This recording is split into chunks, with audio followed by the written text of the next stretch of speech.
Wilcon. Si Wilcon po ay kliyente natin. Okay, so ang ibibigay nyo po doon ay yung servisyo nyo. Kasi nga, ang AAA ay service provider. Okay?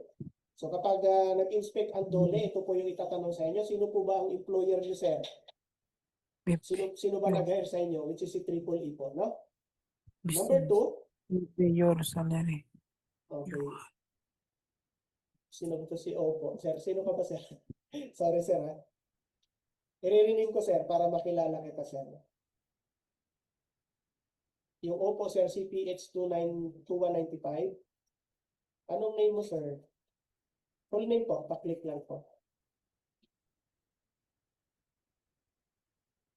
Yung cellphone mong gamit, sir, yung Oppo. Yung Oppo. Oppo pala, Oppo. Sir? Ayan, yan. Anong full name mo, sir? Full name. Ako, sir? Yung Oppo? Yes po. Vicente, sir. Vicente Urinacido. Asido. Urinacido. Paki-spelling, sir.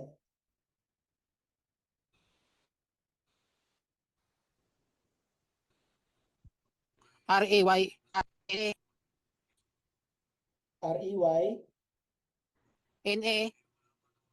N-A C-I. C-I D-O. Rey Nacido.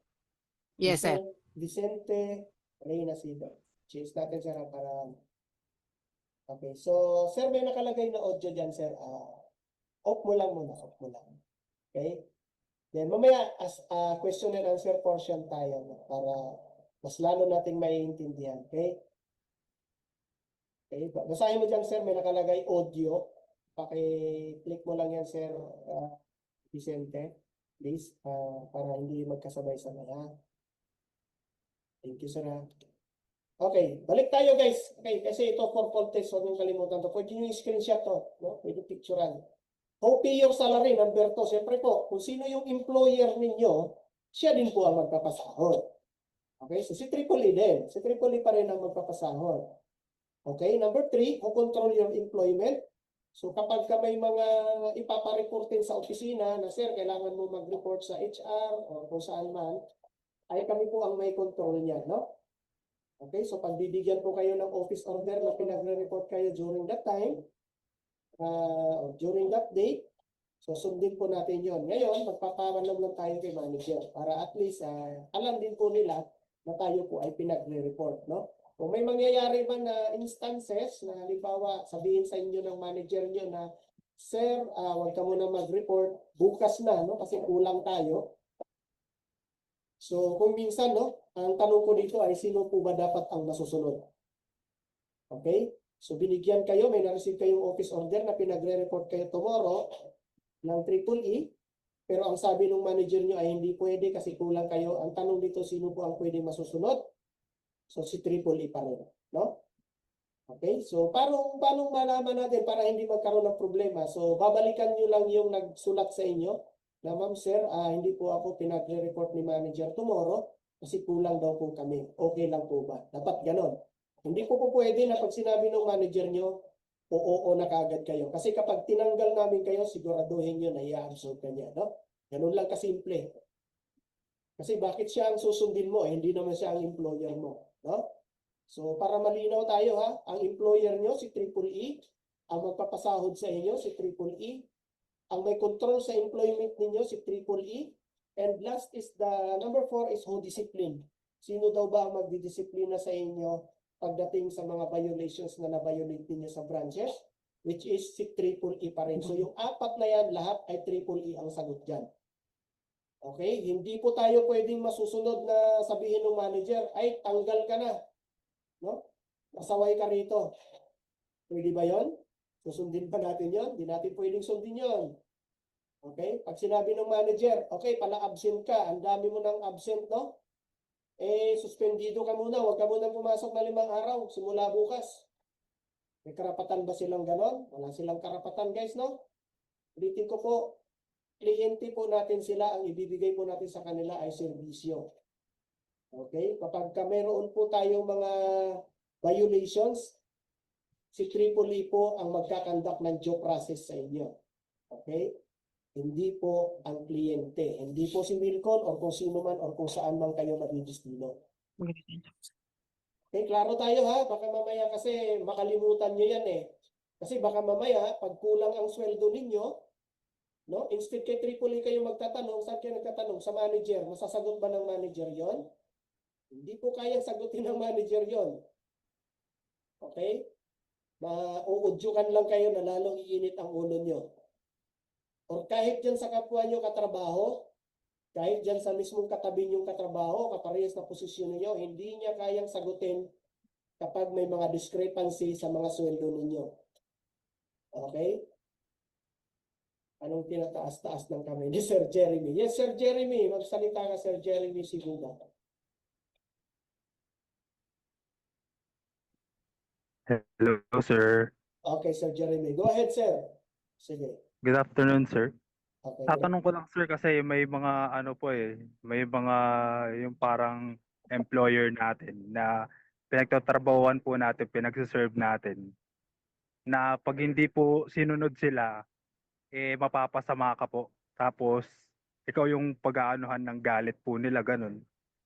Okay, doon sa tanong mo kasi, sir, no? Employer. Oh. Speaking of employer, ibig sabihin si Triple E ang nag-utos, no? Hindi po si kliyente, hindi si Wilcon. Okay, so technically, sir, kapag kasi employer po, si employer kasi, sir, meron tayong tinatawag na job descriptions, no? Hinire ka namin para sa positions na to. Okay, hinire kita, sir, for example, as housekeeping, no? As janitorial. So, aware tayo na ang trabaho mo ay maglilinis, no? Ayos. Kapag halimbawa inutusan ka na, sir, kailangan walisin mo yon.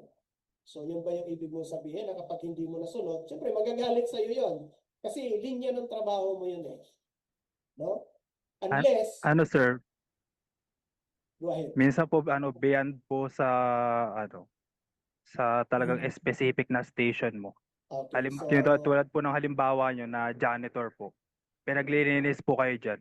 Pero minsan po utusan kayo sa labas po ng vicinity or yung area po na dapat paglinisan nyo lang. Pwede po ba yun, sir? Kasi pag Okay. di yun nasunod, sir, minsan magagalit. Ganyan. Tapos kayo pumapasama. okay. So, yung mga ganun, sir, sa housekeeping, meron talaga silang instance test ng mga errands. No? May errands po talaga yan. For example, yung mga housekeeping natin sa Wilcon na naka-assign, may mga ina-allowed po dyan. Yung mga supervisor natin, ina-allowed po yan na sila lang yung mismong ina-allowed, no? Na posibleng utusan sa labas ng manager. Pero technically, dapat manager ang nag-uutos. Hindi empleyado na kung sino-sino yan. Okay. Pag sinabi ng manager, okay, sir, Jeremy, pakisuyo nga, sir, bumili ka doon ng tissue o mga ganun. O di kaya, sir, pakideposit mo nga itong amount na to doon sa bangko. Okay, so, ikaw lang yung ina-allowed niya na uutusan. Ganun po yun. Kahit housekeeping tayo. Thank you, Okay? sir. So, may mga instance. Pero hindi behind pa doon. Na, for example, sir, housekeeping ka naman, linisin mo yung bahay ko. Okay, hindi na po, technical na po yun. Yung mga ganun. Tapos pag hindi mo nasunod, ay magagalit sa'yo. Hindi po pwedeng ganun. Okay? So, dito sa Tripoli, sir, kung ano yung nasa job descriptions natin, yun ang susundin natin. Kasi po, for example, ang job description mo dito, forklift operator, o di kaya utility worker, no? Utility worker. Pero upon utility worker ka, marunong kang mag-drive ng forklift, pinadrive sa'yo ng manager ang forklift, magkakaroon ka ng violation kay Tripoli. Okay? So kapag nagagalit ang manager, pag hindi mo susundin, sir, let me know, no? Itawag nyo dito sa opisina, i-coordinate nyo sa HR. Kasi po, kayong mga utility worker o kung ano man ang magiging posisyon nyo, hindi po kayo allowed, no? Mag-drive no, kung ano-anong equipment na yan dahil hindi kayo allowed. Hindi kayo lisensyado doon. Okay? So, yung sinasabi mo, sir, na just in case lang na may mga ganun, posible po na yung sa janitorial lamang, no? Okay? So, balik ulit tayo dun sa whole discipline, no? Kapag mayroon tayong mga nababiolate, relax lang tayo, no? Huwag naman tayo mabubuli ka agad doon, ako lagot. No? Magbabayad ka na niyan, ako matatanggal ka niyan. Hindi po gano'n, no? Uulitin ko po, ang triple E lang po ang may may posisyon para sa inyong disciplinary. No? Wala pong iba. No? Kaya ano po ba ang dapat kong gawin, sir? For example, nakadamage ako. Relax lang, no? May lalapit sa'yo, it's either security, supervisor, o manager. Ang sasabihin lang, sige sir, mag-IR ka. Ano po ba yung ibig sabihin ng IR, no? Incident report. So, mag-incident report ka, magsulat ka. Hingi ka ng papel. Ako po, si ganito, Juan de la Cruz, utility worker. Nakadamage po ako ng tiles or items sa halagang ganito. Hindi ko naman po sinasadya. Yung mga ganun lang. Yun lang po yung IR. Kapag nag-IR po tayo, wala pa po tayong violations. Tandaan nyo yan, ha? Na kapag pinag-IR tayo o pinag-explain tayo in form of writing, wala pa po tayong violations niyan. Although, alam mo sa sarili mo, no, nakadamage ka, pero may tinatawag tayong due process. No? Si Triple E po, kapag meron kayong mga na-violate, bibigyan namin kayo ng memorandum, no, notice to explain. No, ipapareceive namin yan sa inyo na kailangan mag-explain kayo. I-depensa nyo yung sarili nyo. Ano ba ang nangyari? Bibigyan kayo ng pagkakataon para makapagpaliwanag in writing. Okay? So, yun yung part ng depensa mo. No? Kapag napatunayan po na wala po kayong kasalanan doon, syempre po, meron tayong tinatawag na sanctions, no? Yung penalties na tinatawag natin kanina doon sa table of contents na pa number 3. So, malalaman naman natin mamaya yun kasi yun yung itatakin talaga natin. So, ini-impose ko lang na itong 4 na to, importante to pagdating sa dole inspections, kahit sa mga managers natin sa kliyente, kailangan po alam nyo to. No? So, baka mamaya kasi lumipas lang ng isang linggo, isang buwan, nakalimutan mo na kung sino employer mo. No? Paano malalaman? Magtatanong yung kapitbahay niyan eh. Pre, saan ka nagtrabaho? Sino employer dyan? No? Kay Wilcon. Si Wilcon na ang naging employer niya. No? Which is mali na kagad. Pag nagtanong, saan, ano employer mo sir? Saan ka nagtrabaho? Kay Triple E. Saan yan? Diyan po ako nakasign sa Wilcon. No? Ganun po dapat. Yun ang tamang pagpapaano doon. Okay? So, next tayo.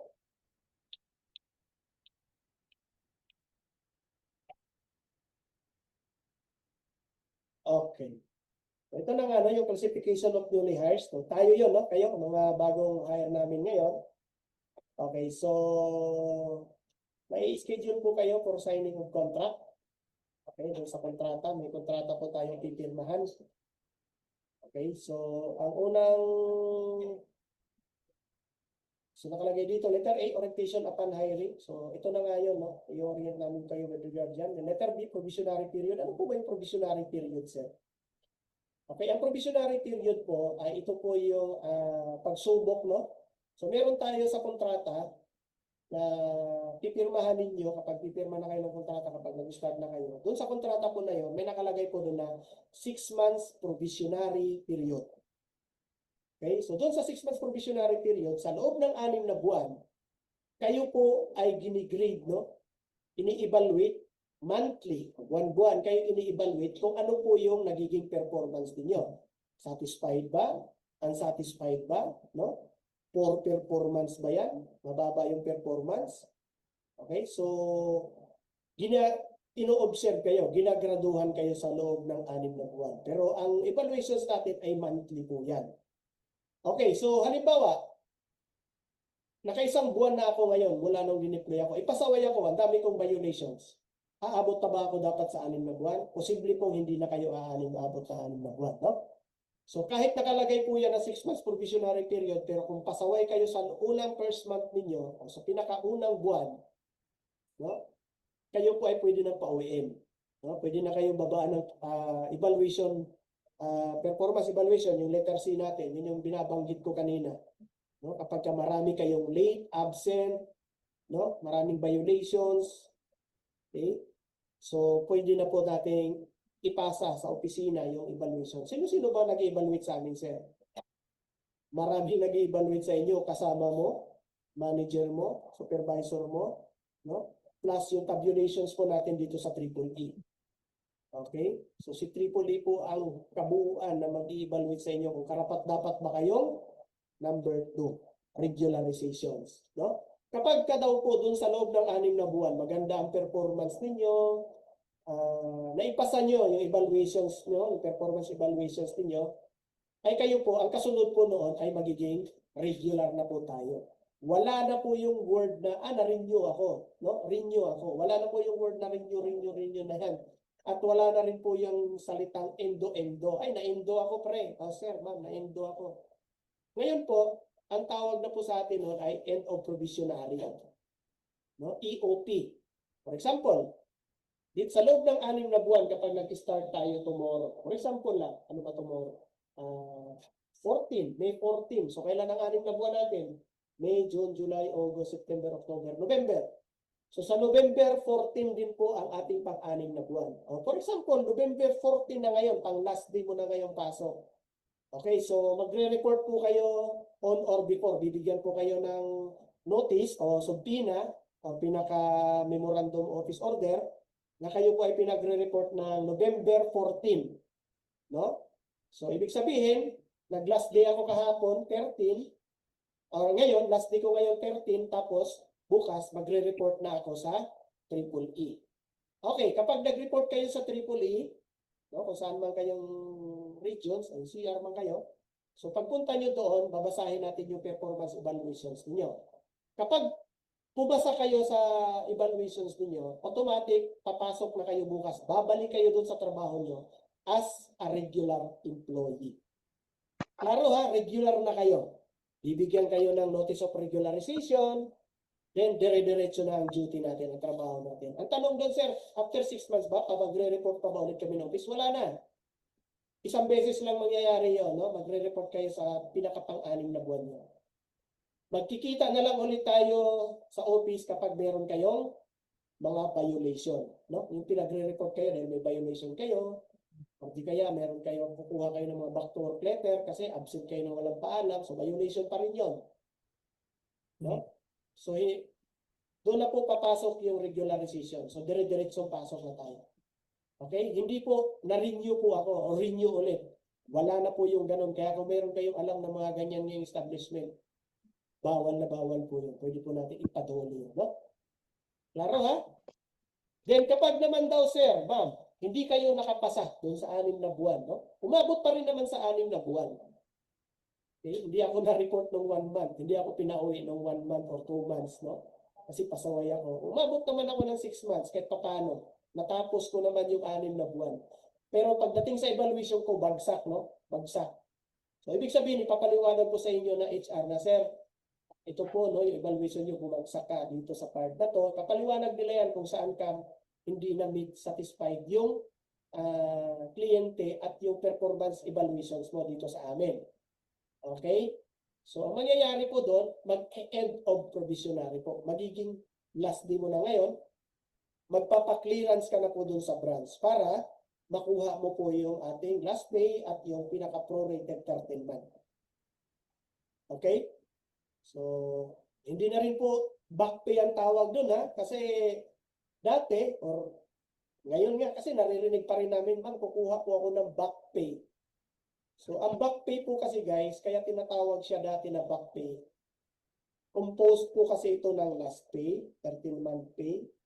May cash band pa dati yung babawasan tayo ng mga 3 hanggang 5 deductions na parang deposit, no? 1,000, 1,000.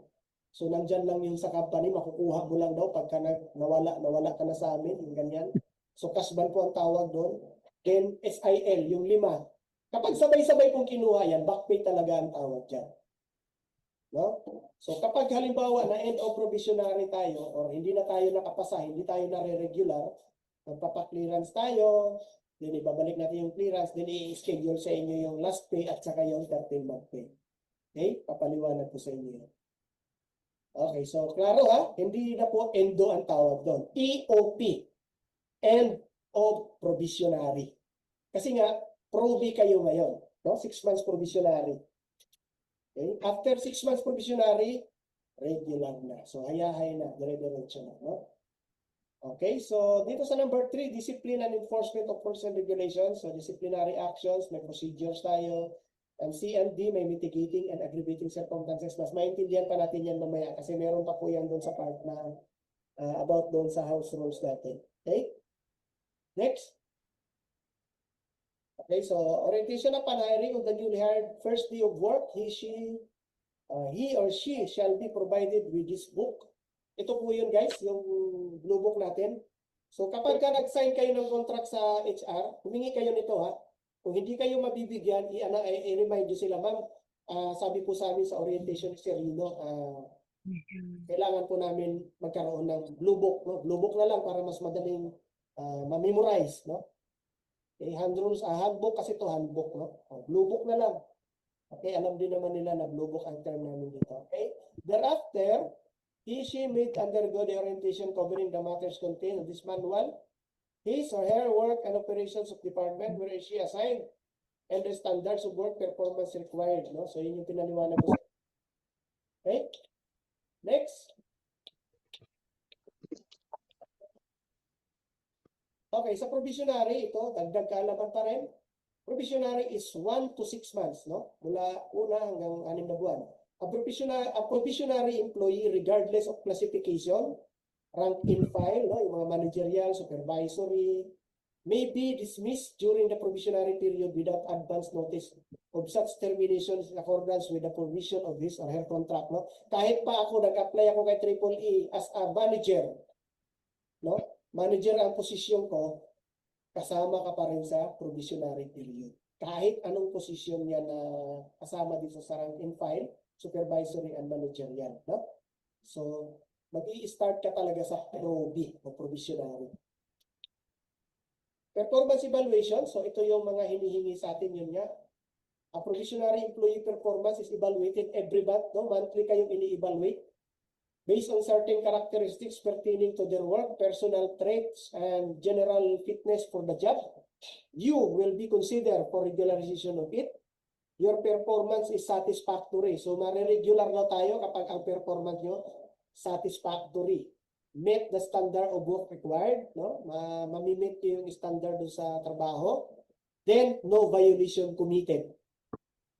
Okay, sir, wala naman ako ibang violation kundi umabsent lang ako ng isang araw sa loob ng isang buwan. Makaka-apekto pa ba yun? Yes. Dahil mayroon kang violation. No? Ganun po yun. Okay?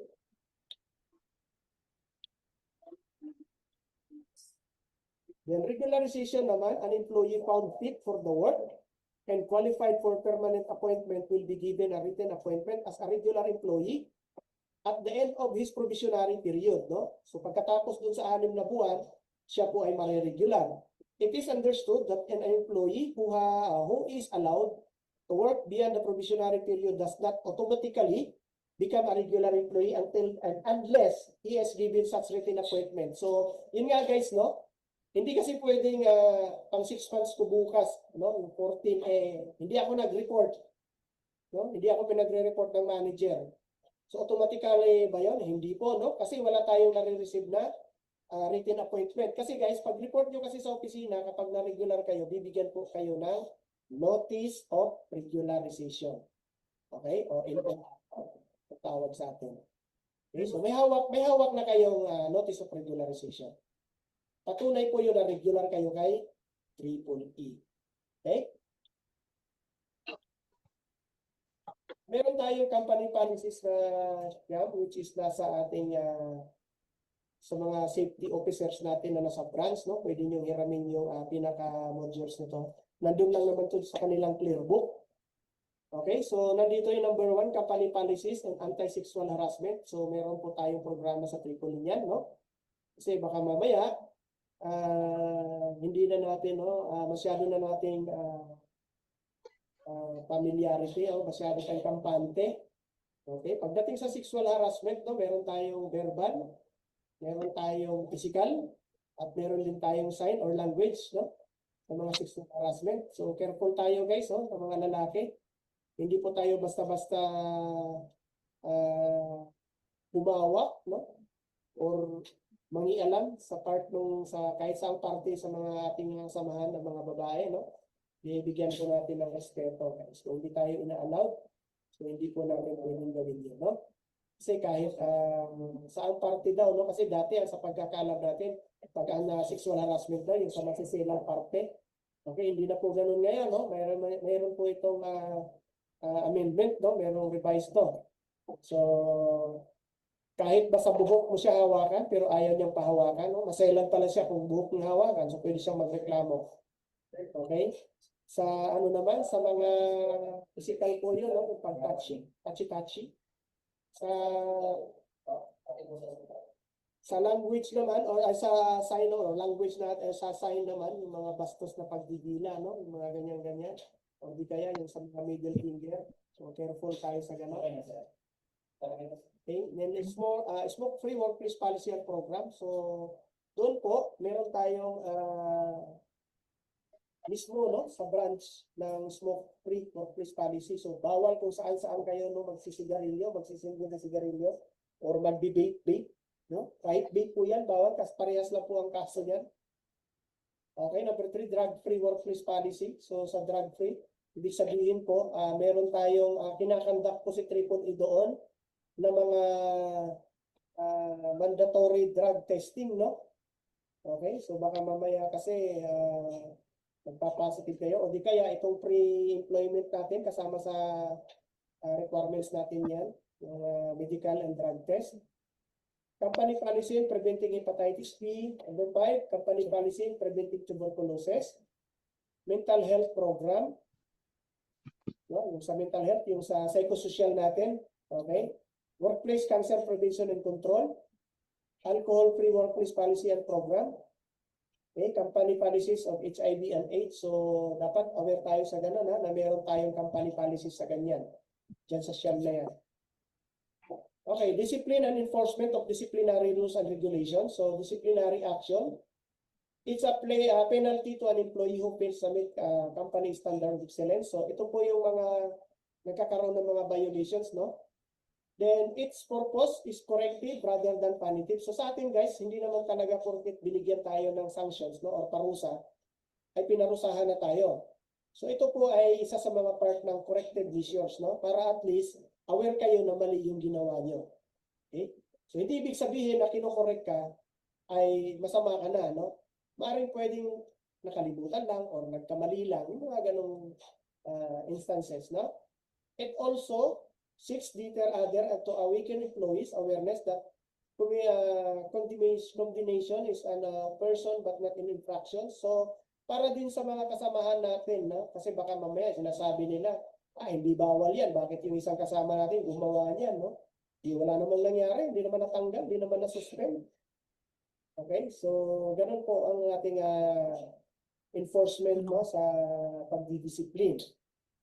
Okay, so yun nga dito sa manual, shall apply whether violation is committed. Meron tayong category E, B, C, D. Depende po sa category na ma-violate ninyo, yun din po ang magiging sanctions ninyo. No? Walang dagdag or walang bawas kung ano lang ang meron, kung ano yung violations. Unless, meron tayong tinatawag kanina, no? Yung mitigating circumstances and aggravating circumstances. Okay?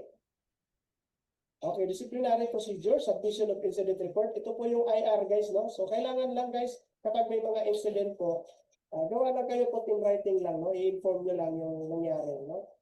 Then pre-investigation, so bibigyan namin kayo ng notice to explain.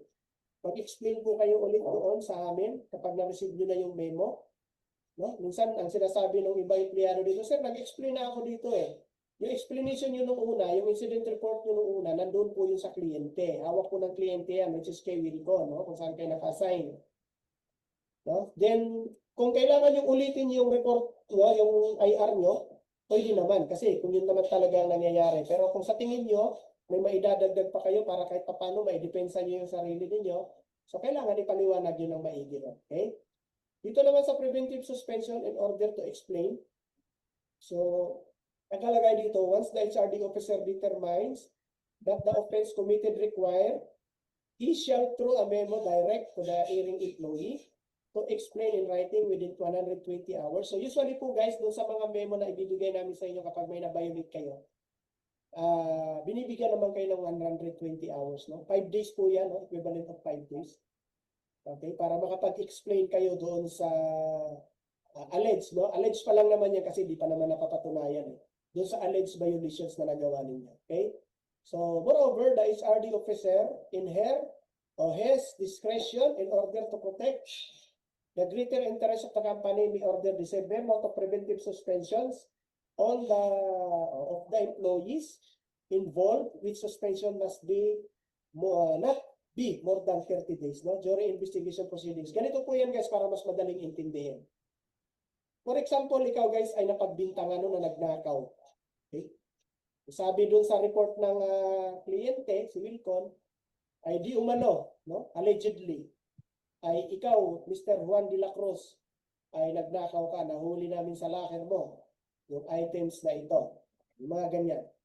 So, all we have to do is, bibigyan ka namin ng notice to explain, di ba? Ang sabi dito, explain in writing within 120 hours. So, bibigyan ka namin ng 5 araw para ipaliwanag yan, no? Pero kung minsan, upon receive ng memo, kung minsan, nagagawa naman kaagad sila ng explanation nila. Okay, doon sa explanation nyo ay itinanggi nyo na hindi po ako nagnakaw, no? Hindi inamin ni Juan de la Cruz na nagnakaw siya. So anong gagawin ng HR nun? Kasi hindi naman siya pwedeng magbaba ng sanctions, no? At hindi naman siya pwedeng maniniwala doon sa report ni Wilcon na pinagbintangan tayo ng pagnanakaw. So ang gagawin namin dito, guys, is mag-i-investigate kami. No? Mag-i-imbestiga ang HR doon sa area, doon sa branch ninyo. So ang gagawin muna namin sa inyo, guys, dahil merong conflict, no? Si Wilcon ay pinaratangan tayo, allege, di umano, ay tayo ay nagnakaw. Sa atin naman, sa depensa mo, hindi po ako ang nagnakaw. So ang gagawin namin para para magtali tayo, mag-iimbestiga kami nasa gitna, no, sa HR, kami mag-iimbestiga, then bibigyan muna namin kayo ng 30 days, no, 30 days preventive. Ito na yan, dito napapasok si preventive suspension. Okay, ang question dito is, sir, bakit ako i-suspend nyo? Di ba hindi naman ako ang nagnakaw, hindi ko naman inamin yan, hindi naman ako gumawa niyan. Okay, so yung preventive suspension, guys, hindi po yung parusa. No? Hindi po yun parusa. Hindi po yun sanction. Ang preventive suspension, guys, inaalis ka lang namin dun sa area na yon, no? Para hindi ka na makakapag-umit or makakapag-violate pa ng iba, no? Para hindi na madadagdagan pa yung mga violations na pwedeng posibleng further dun sa investigation namin. Okay? So, usually po, hindi naman tinatapos talaga ng HR ang 30 days. Okay? Usually, natatapos na yan, depende sa kaso, no? Kapag sa pagnanakaw, mahaba na po ang 5 days niya or 7 days.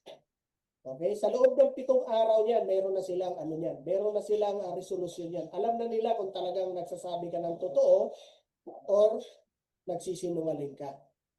Okay, sabihin na lang natin maximum of 7 days. No? Natapos ng 7 days, pababalikin ka po sa opisina. Okay, pababalikin ka sa opisina. Ilalatag sa iyo ngayon, no, yung kanilang investigation. Okay? Ilalatag ng opisina yung investigations na nagpapatunay na ikaw po talaga ay gumawa ng pagnanakaw na yun. At ilalatag din sa opisina na ikaw ay hindi talaga nagnakaw. Dalawa lang naman po yan eh. Kapag tama ka, kami ang magiging depensa mo. No? Didepensahan ka namin. Kapag mali ka naman, no, siyempre kami din po ang magpaparusa sa iyo. Okay? So si Tripoli po ang didisiplina kasi yun yung pang-apat natin kanina sa fourfold test, no? Okay, so kapag hindi napatunayan na ikaw ay nagkasala, di automatic, no? Bukas, balik tayo sa trabaho. Okay? Pasok tayo dun sa duty natin. Pero kung ikaw po ay napatunayan na nagnakaw, wala po tayong magagawa doon. Kundi, kung ano man yung parusa doon sa pagnanakaw, kung ano man yung sanction doon, yun lang din po ang aming i-implement sa iyo. Okay? Yan po ang ibig sabihin ng preventive suspension. Karamihan kasi, kapag pinipreventive suspension, akala nila, yun na po yung pinakaparusa. Okay? So, hindi po gano'n. Okay? Okay, disciplinary procedures para tayo sa sanctions. Exonerations. If the employee charged with a violation has been bound to the innocent and subsequently exonerated, he shall be allowed to resume his duties immediately. Yung ibig sabihin. So kapag ikaw po na pinaratangan nagnakaw at hindi naman napatunayan nila, hindi naman natin napatunayan talaga. So ang magiging sanctions mo po, exoneration. Pag walang sana, no? Ito po ang ibig sabihin ng exoneration. Pag walang sana. Okay. Mitigating circumstances are those tends to lessen the serious gravity of the offense and may merit discretion disciplinary actions. Ang ibig sabihin daw nito mitigating, guys, is kapag ka ikaw nagkaroon ng violations, inamin mo na ako po ay nagkamali, no? Nagbigay ka po kagad, hindi mo na hinintay yung 5 days. Pagka-receive mo ng memo, explain agad. Sir, ito na po yung aking explanation na, sir. Aminado naman ako, sir, na damage ko yan. Nagkamali ako dyan, okay? Pwede po ma-mitigate yung parusa mo. Instead na ganito kataas, pwedeng ibaba.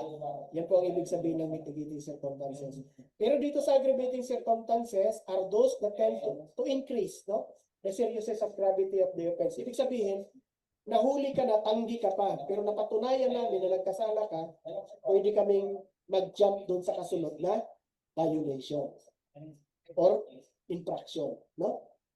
Magja-jump na kami doon. Imbis na first infractions mo yon, unang beses mo lang siyang ginawa dahil tinanggi mo, no? Nahuli na, tanggi pa.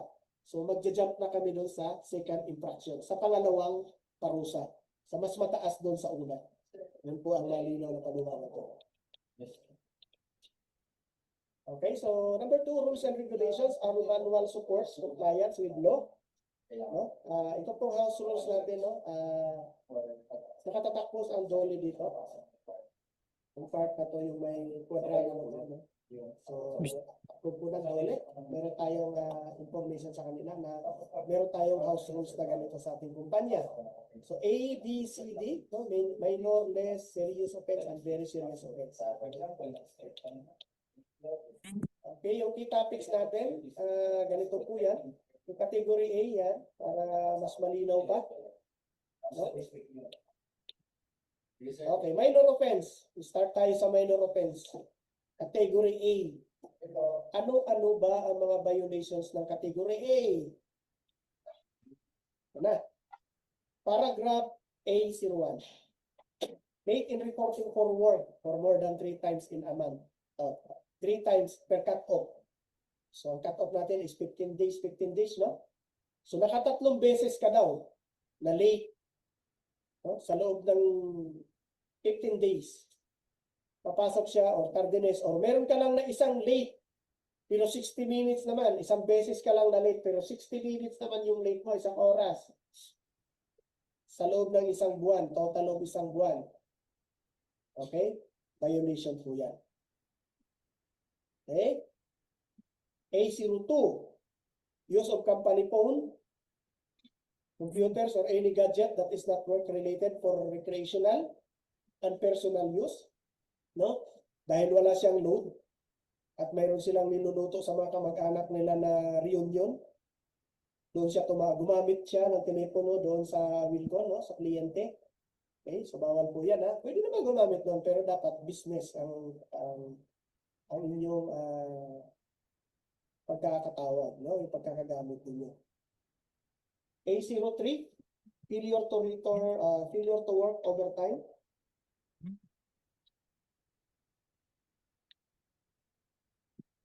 Without valid reason or being authorized to do so. Yung mga pinag-OT pero ayaw mag-overtime, no? Kung sabi, sir, may lakad po ako, yung mga ganyan-ganyan, and na-found out, wala naman. Okay? So, hindi po mandatory, guys, ang overtime, no? Base sa mandato ng DOLE, no? Pero may proseso po kasi ang overtime. Ini-inform kayo ng maga, ini-inform kayo na may OT tayo mamaya, no? Then, upon confirmation sa'yo, umuo ka, tapos hindi ka nag-OT, o di kaya nagdadahilan ka, no? So, magkakaroon ka talaga ng violation dyan. A04, double punch in or out for more than 3 times per cut-off. So, ito yung sinasabi ko kanina, guys, no? So, ang attendance natin, ang daily overtime, daily time record natin, attendance is finger scan, no? Biometrics. So, bawal magdoble-doble. Isa lang. Pag-punch na gano'n, thank you. O di kaya verified. So, okay na yun. Okay, kasi pag natin-trace po ng mga timekeeping natin kanina, yung mga pangalan na binanggit ko na nag-doble-doble po, no? Doble sa in sa umaga, doble sa out sa hapon, or sa lunch break, makikita po nila yan. A05, failure to submit payroll documents or forms, payroll adjustment must be submitted within 3 days after cut-off. Ito guys yung halimbawa may kulang kayong sweldo, no? So, siyempre tatawag nyo sa opisina yan dahil aalamin nyo bakit kulang ang sweldo nyo. So, sinasabi ng HR, no, accounting, ma'am, kasi wala ka, may incomplete bio ka kasi, no, nung date na ganito yung petsa. So, ganito na lang ma'am, pagawa ka ng CCTV playback dyan, tsaka yung form na ipilapan mo, then ipasa mo sa akin. So, dapat 3 days no, after payroll. Kung ang sahod natin ay, kasi ang payroll natin ay 722 guys, malalaman nyo naman naman. Kapag nalaman na natin na nung asyente sahod natin ay may kulang tayo, so ay dapat po, itawag na kaagad natin upon na-receive natin yun sa payslip, no? Okay, so kapag na-receive na po natin yun, then makikita natin yung kulang. So, ibibigay nyo na po. Within that cut-off, no, bago mag-next payroll, dapat maipasa nyo na po yung papel na yun para madagdag doon sa kasunod na payroll, no? Kasi yung kulang na yun, idadagdag natin. I-adjust natin sa next payroll. Okay? So, dapat po maipasa na. Kasi kung hindi ka gumawa, no, tapos magrereklamo ka, then after sa kasunod pa na, sa susunod na cut-off ka pa magbibigay, hindi na po mababayaran yun, magkakamemo ka pa, no? Magkakaroon ka pa ng violations. A06, taking meals or break without proper authorization or not according to the authorized time. So, meron tayong mga shifting, no? Opening, closing, mid-shift. So, may mga oras po ang tamang pagkain dyan, no? So, sunod lang tayo doon, guys. Kung kayo po ay gutom na talaga at alas 2 pa kayo magla-lunch, alas 11 pa lang, makipag-coordinate na kayo sa supervisor niyo o sa manager, meron po tayong change breakfast doon. No? So, kailangan bago kayo kumain sa hindi nyo schedule, meron kayong papa-approve muna na change breakfast o change break time. No? Yung mga ganun po doon. Okay? So, A07, late in reporting back after authorized break time. No? 3 times yun naman. So, pagka nag-lunch break tayo, no, meron tayong 1 hour. So, dapat 1 hour. Huwag sumobra. Kapag sa coffee break naman, yung pagmimerienda natin sa hapon, meron tayong 15 minutes allowed. So, dapat 15 minutes lang. Kasi ang sabi rito sa A07, kapag na-late ka ng 1 minuto, late pa rin yun, no? So, nakatatlong beses ka sa isang buwan, magkakaroon ka ng violations, no? Yung karamihan dyan, yung nakatulog, no, sa break time. Yung iba naman, hindi nakatulog. Nag-enjoy ka lalaro ng ML, no? Nakalimutan yung oras. Okay? So, marami nang natanggal sa ML. A09, absent without official leave or at least notice by telephone within 4 hours from reporting time. Then, A10, absent without official leave. Each day absent for 3 times within a month, not emergency or valid or without valid reason, no? So, ganito guys, no, para maiwasan, ito siguro wag niyong kakalimutan tong part na to, yung sa pag-absent. Kasi hindi talaga maiwasan, no, may pag-a-absent tayo. Paano po ba, sir, a-absent na hindi po ako magkakaroon ng violations? Okay? Ganito lang po ang gagawin natin kapag a-absent tayo para hindi magkaroon ng violations. Una po, bago tayo mag-absent, kailangan meron tayong business form. Mamaya makikita nyo kung anong itsura ng business form na yun. Pifill out po kayo ng business form na yun. Magpapaalam po tayo sa manager na, ma'am, sir, a-absent po ako bukas o sa susunod na araw. Okay? So kapag meron kayong business form, hindi na po, doon sa petsa na mag-a-absent kayo, wala po tayong violations doon. Okay? Klaro ha? Pero kung ang tanong dito, sir, hindi naman maiiwasan, sir, na a-absent kami dahil may emergency. Tama po, totoo po yan. Okay, so kapag may emergency, so rest assured, no? Uunahin nyo yung emergency. Dapat ipa-check up nyo na yan or itakbo nyo na yan sa ospital. No? Kasi emergency yan eh. Or mayroong sunog malapit sa area nyo. No? Hindi ka makaalis kasi baka mamaya aabot dito sa amin yung sunog na yan. Pero kailangan po may picture kayo o may video kayo, may reference kayo na magpapatunay naman, may backup kayo na na meron nga ngayong emergency. Okay? So kapag meron mga emergency, anong gagawin natin dyan? Di ba tatawag tayo sa supervisor natin or sa manager natin or sa coordinator natin, mag-i-inform tayo sa kanya. It's either form of tawag, pag-chat-chat, pag-text, o ano pa bang mga terminology na para ma-inform siya na sir, absent po ako ngayon, may emergency. Ito po sir, sisend ko sa iyo yung ano ko. Okay, so yung mga part na ganon, hindi po yun violations. No? Okay, hindi po yun violations. Pero kung halimbawa, na lang Sir Jeremy, may nag-iingay na naman si Sir. Sir Vicente, sir, pa-off lang sir, pa-off ng audio sir.